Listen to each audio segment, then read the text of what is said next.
أعوذ بالله من الشيطان الرجيم بسم الله الرحمن الرحيم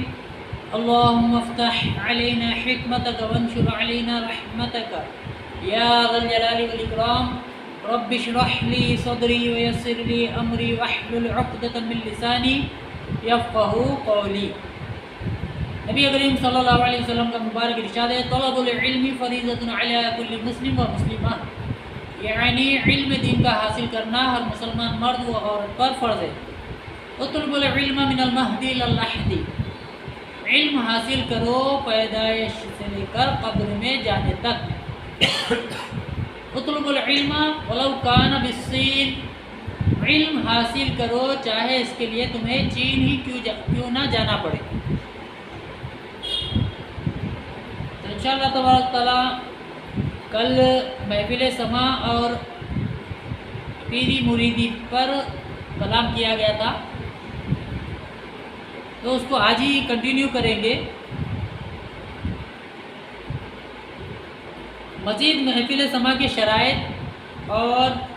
کل میں نے آپ کو امام غزالی رحمۃ اللہ تعالیٰ علیہ اور جنید بغدادی رحمۃ اللہ تعالیٰ علیہ کے اقوال بیان کیے محفل سماع کے بارے میں۔ تو مزید اور جو اولیاء اکرام ہیں ان کے بھی محفل سماع کے بارے میں جو شرائط ہے اس کا بھی انشاءاللہ ذکر کیا جائے گا۔ تو جب ہم کبھی مرید ہونے کا ارادہ کرتے ہیں تو سب سے پہلے ہم کو پیر کامل کو تلاش کرنا ہے جس کے اندر شرائط پائے جائے۔ تو 4 شرائط علماء نے بیان کیے کہ 4 شرائط اس کے اندر ہونے کم سے کم وہ شرط ہے، ضروری ہے۔ اگر ان شرائط میں سے اگر ایک شرط بھی اگر نہیں پائی گئی تو وہ پیر بننے کا اہل نہیں ہے، یعنی کہ وہ بیعت نہیں کرا سکتا، بیعت نہیں کر سکتا کسی کو۔ وہ 4 شرطیں کیا ہیں جو پیر کے اندر ہونی ضروری ہے؟ نمبر 1 سنی صحیح العقیدہ ہونا، سنی صحیح العقیدہ ہونا۔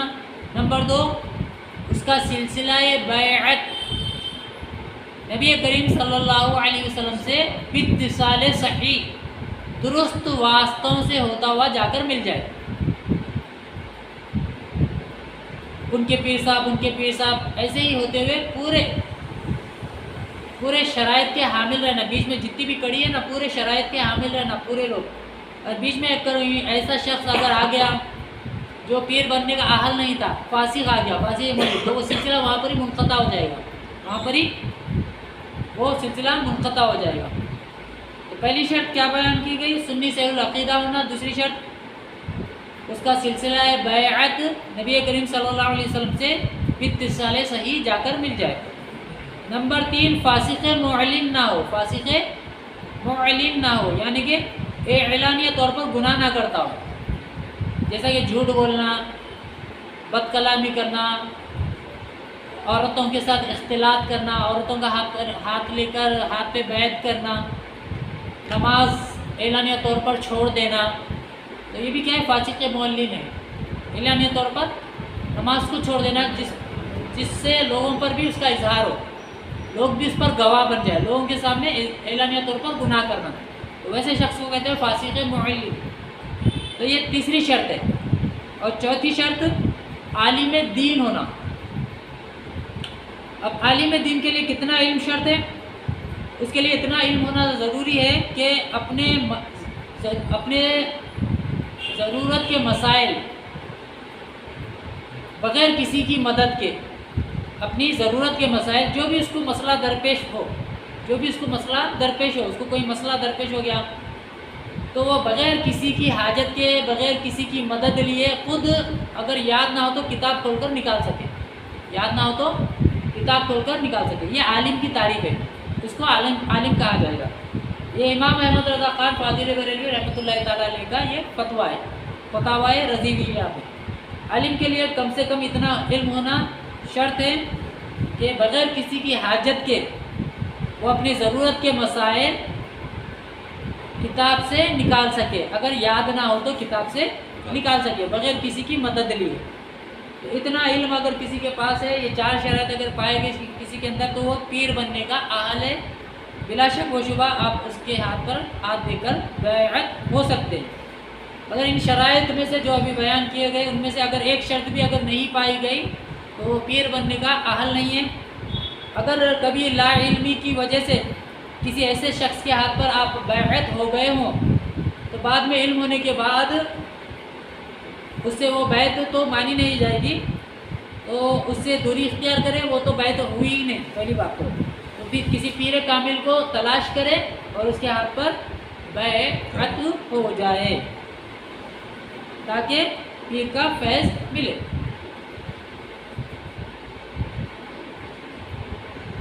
سما کی شرائط، حضرت سیدنا امام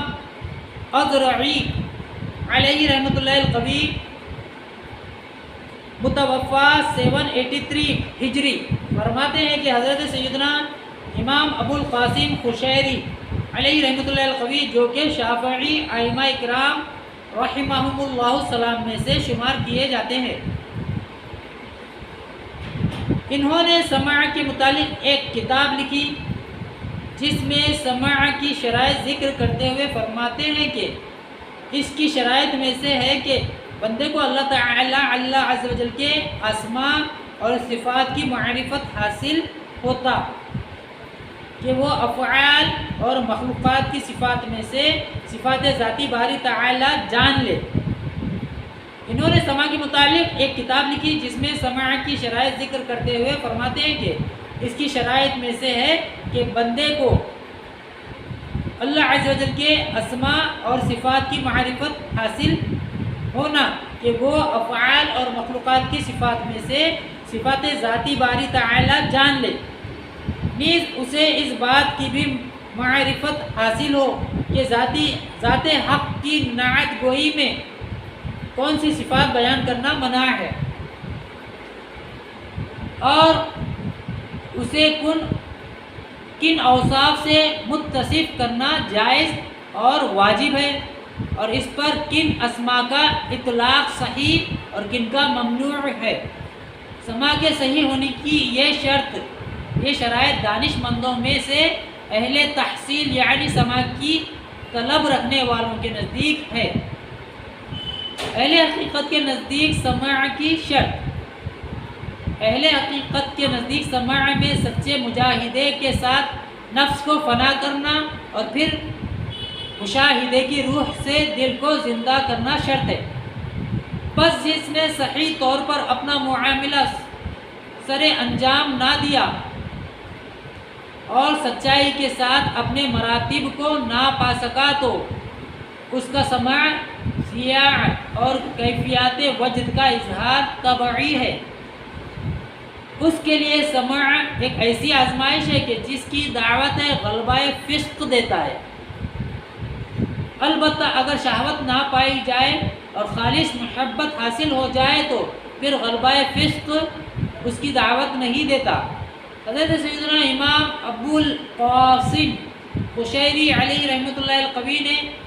اس بحث کا طویل ذکر فرمایا، اور ان کے ذکر کردہ امور سے واضح ہوتا ہے کہ سماع کے آداب کو ملحوظ خاطر نہ رکھنے کے سبب آج کل کے اکثر بناوٹی صوفیوں پر سماع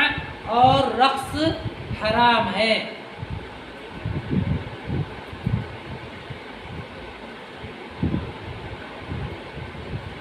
ڈگڈگی کی حرمت کا بیان، حرمت یعنی کہ اس کے حرام ہونے کا بیان۔ ڈگڈگی کے متعلق حضرت سیدنا امام الحرمین عبد الملک بن عبداللہ جوینی علیہ رحمۃ اللہ الغنی فرماتے ہیں اگر ہم اسے معنوی اعتبار سے دیکھیں تو یہ دف کے معنی میں ہے۔ میں نے اس میں حرمت کا تقاضا کرنے والی کوئی چیز نہیں پائی، البتہ ہجڑے اس کے بہت شوقین اور اسے بجانے کے عادی ہوتے ہیں۔ آلات موسیقی کے حرام ہونے کا قاعدہ، اسی طرح آپ رحمۃ اللہ تعالی علیہ سے منقول ہے کہ رائے اس چیز کی حرمت کا تقاضا کرتی ہے کہ جس سے ایسی لطف اندوز سریلی آوازیں نکلیں جو انسان میں جوش پیدا کر دے اور اسے کیف و مستی اور ان آوازوں کے پیدا ہونے کی جگہوں میں بیٹھنے پر برا نگہتہ کریں۔ لہذا گانے باجے کے تمام آلات کا حکم یہی ہے، اور ہر وہ شے جس کی آواز لذت بخش نہ ہو اور اسے ایسے نغموں کے لیے استعمال کیا جائے جو خوش کن ہوں، اگرچہ باعث لذت نہ ہو، تو یہ سب ڈف کے معنی میں ہوتے ہیں، اور اس اعتبار سے ڈگڈگی ڈف کی طرح ہے۔ لہذا اگر اس کے متعلق حرمت کا حکم لگانا صحیح ہو تو ہم اسے حرام کر دیں گے، ورنہ اس میں توقف کریں گے، یعنی کہ خاموشی اختیار کریں گے۔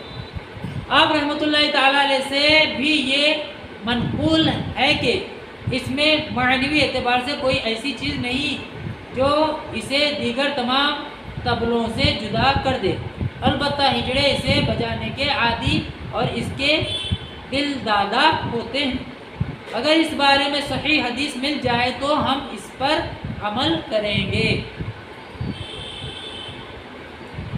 امام الحرمین کے قول کی تردید۔ حضرت سیدنا امام الحرمین رحمۃ اللہ تعالیٰ علیہ کے قول کی تردید اسی بات سے ہوتی ہے کہ ان کی مذکورہ بحث اجماع کے مخالف ہے، لہذا ہم اس پر اعتماد نہیں کرتے، اور جس مسئلے میں اجماع ہو چکا ہو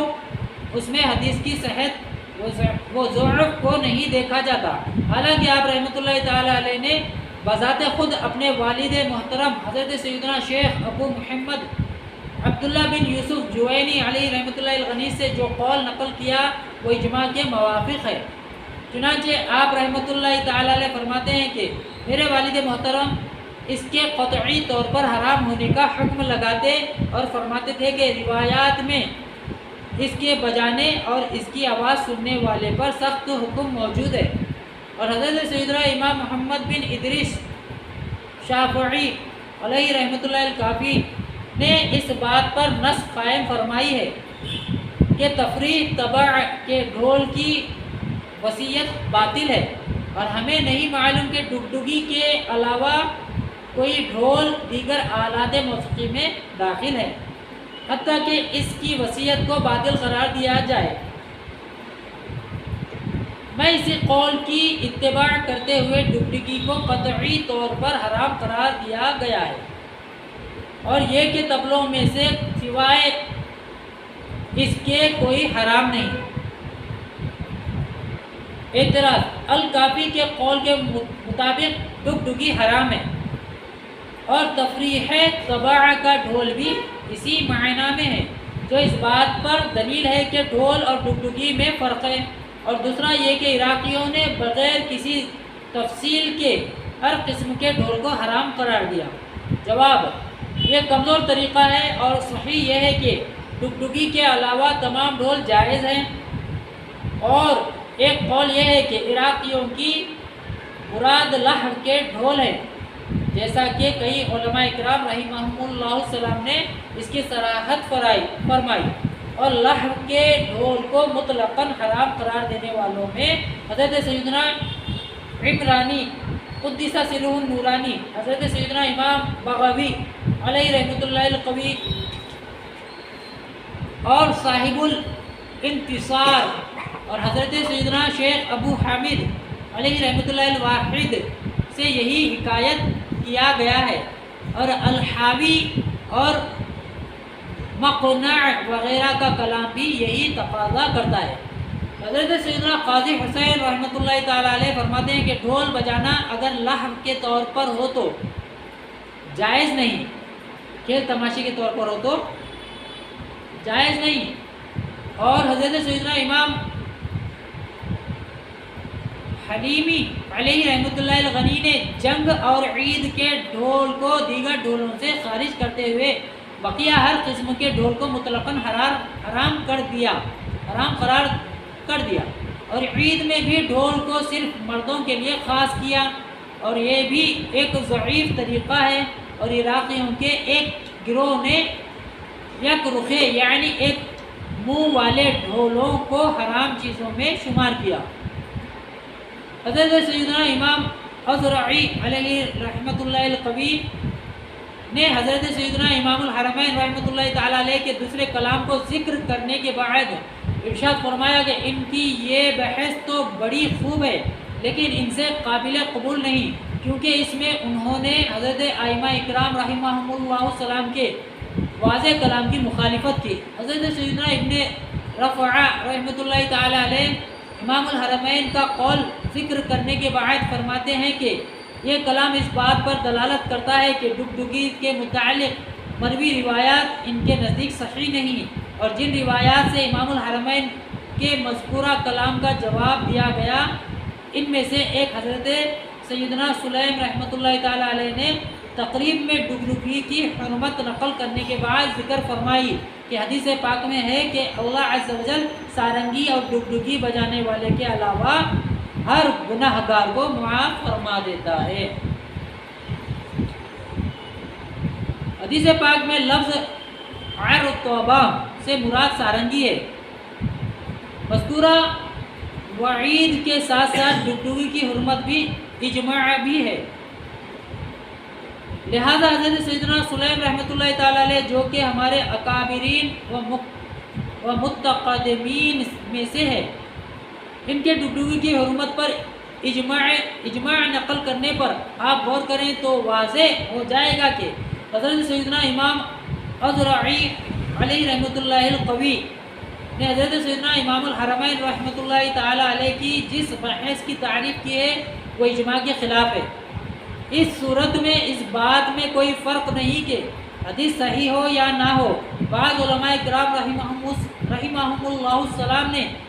یہی بات کہی ہے کہ کیونکہ اجماع حجت ہوتا ہے۔ اجماع کیا ہوتا ہے؟ حجت ہوتا ہے، دلیل ہوتا ہے، اگرچہ صحیح حدیث اس کے خلاف ہو، اس لیے کہ اجماع طعن اور اعتراض سے محفوظ دلیل کے ساتھ ہوتا ہے، لہذا وہ زیادہ پختہ ہوتا ہے۔ حضرت سیدنا ابو العاص احمد بن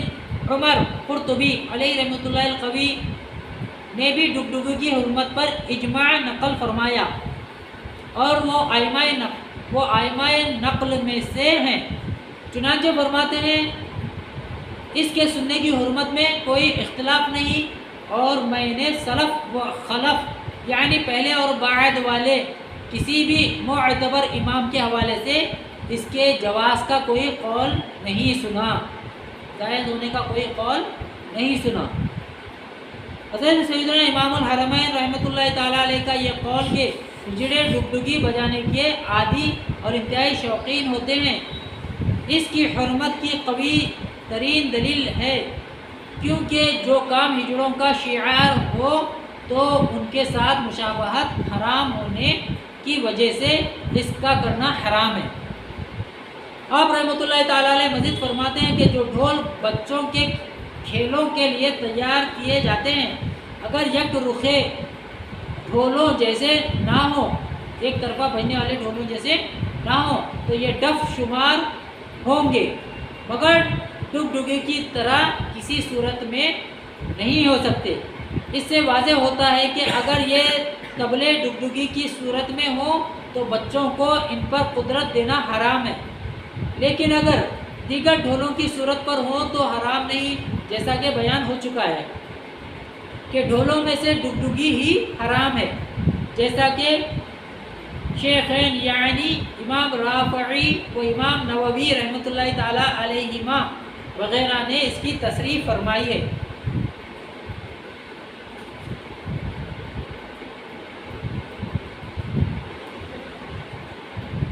حاصل کلام، اب اتنی یہ بحث ہوئی، یہ اختلافی بحث تھی ابھی جو گزری، بعض نے جواز کی صورت بتائی، بعض نے جائز نہ ہونے کی دلیل دی، تو یہ اختلافی مسئلہ ہے ڈگڈگی کے بارے میں۔ تو خلاصہ کلام، حاصل کلام، خلاصہ کلام یہ ہے کہ ڈگڈگی کا ڈھول پر اطلاق کیا جا سکتا ہے۔ ڈھول پر، ڈھول کس کو کہتے ہیں؟ اور یہی فقہاء کرام رحمہم اللہ السلام کی مراد ہے، اور انہوں نے گزشتہ حدیث پاک کے اللہ عز و جل سارنگی اور ڈگڈگی بجانے والے کے علاوہ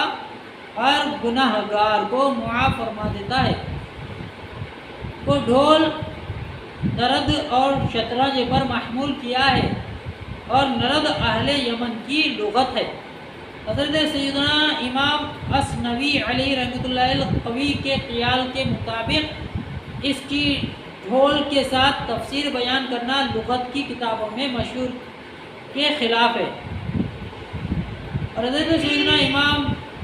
جوہری علیہ رحمۃ اللہ القوی وغیرہ کے حوالے سے مذکورہ کلام ان کی تردید کے لیے کافی ہے، بلکہ صحیح یہی ہے کہ لغت کے اعتبار سے اسے ڈھول اور نرد دونوں پر بولا جاتا ہے، جبکہ فقہائے کرام رحمہم اللہ السلام نے اس سے صرف ڈھول ہی مراد لیا ہے۔ لیکن آج کل جو ڈھول پایا جاتا ہے اس کے دونوں اطراف میں برابر کشادگی نہیں ہوتی، اسی طرح ایک طرف سے کھلا ہوتا ہے جس پر چمڑا ہوتا ہے اور اس پر مارا جاتا ہے، اور دوسری طرف سے تنگ ہوتا ہے جس پر کوئی چیز نہیں ہوتی۔ شاید مصنف رحمۃ اللہ تعالیٰ علیہ کے دور میں ڈھول ایسے ہوتے تھے، اور یہ تمام صورتیں فقہاء کرام رحمہم اللہ السلام کی مذکورہ تفسیر کے منافی نہیں، برخلاف اس کے جس کو اس میں غلط گمان ہو، مگر وہ ہمارے نزدیک قابل اعتماد نہیں۔ تو یہ پوری یہ بحث تھی آلات موسیقی کے بارے میں۔ تو علماء کا